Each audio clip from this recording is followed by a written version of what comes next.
जी बिस्मिल्लाहिर्रहमानिर्रहीम अस्सलाम वालेकुम वरहमतुल्लाहि वबरकातुहू। उम्मीद करदा जी सारे भाई खैरियत नाल होगे।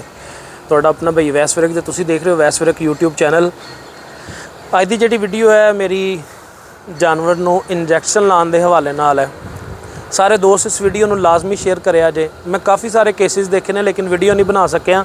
अज साडे कोल फिर दोबारा केस आया। मैं कहा चलो तुहाडे दोस्तां दी नज़र यह वाला केस शेयर करिए। तुसीं जानवर देख रहे हो, एक मेरे डर तो गर्दन इस तरह करके नहीं खला होया इस टाइम जानवर।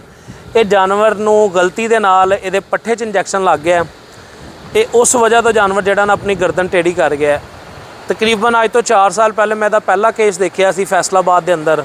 उहदे च झोटी सी, बड़ी कीमती झोटी सी ते जल्दी च टीका ला दिता। साडा फार्मर गलती किस जगह ते करदा है, उस गलती नूं अज तुहाडे नाल शेयर करना है तो उस गलती तो तुसीं सीखना है ताकि आने वाले वक्त दे विच इस तरह दी दोबारा गलतियां ना होण और साडे कीमती जानवर जिहड़े ने वो ज़ाया ना होण। इहदे च करना की है, तुसीं जानवर नूं सब नाल पहले नंबर ते तरीकाकार जिहड़ा टीके लाउण दा साडा फार्मर गलती कित्थे करदा है, असीं उस गलती नूं समझीए। पहले तो फार्मर जानवर खुले फिरदे पे ने, डॉक्टर आंदा है फार्म के अंदर या फार्मर खुद है या फार्मर अपने सीरी नूं कह रहा जी तुसीं टीके ला दिओ जी। चवाई वाला टीका भी फार्मर अमूमन लांदा है जानवर नूं, या किसी ना किसी मसले मसाइल का टीका फार्मर जानवर नूं रूटीन के नाल डेरियां दे उत्ते ते लगदे ही रहिंदे ने। इहदे विच हुंदा की है कि जानवर खुला फिर रहा है, आज़ाद है, ना पैड़ा पाया, ना मोरक पाई, ना बन्निया जानवर।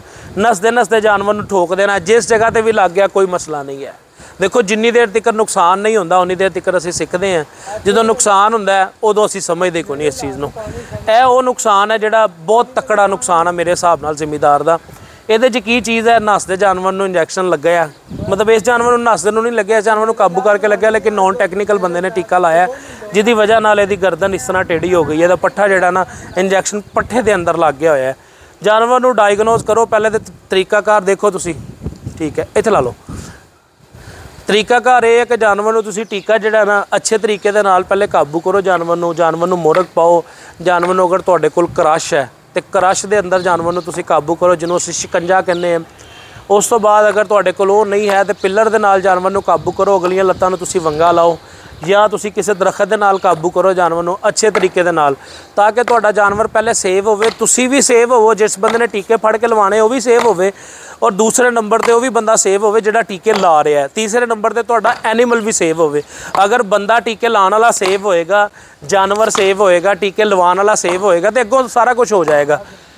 ये काम करो। हुण जानवर नूं डायगनोज करन दा तरीकाकार की है, मैं शॉर्ट वीडियो तुहाडे नाल ही शेयर करांगा, लंबी नहीं करांगा, कि जानवर नूं इंजैक्शन तुसीं किस जगह ते लाना है।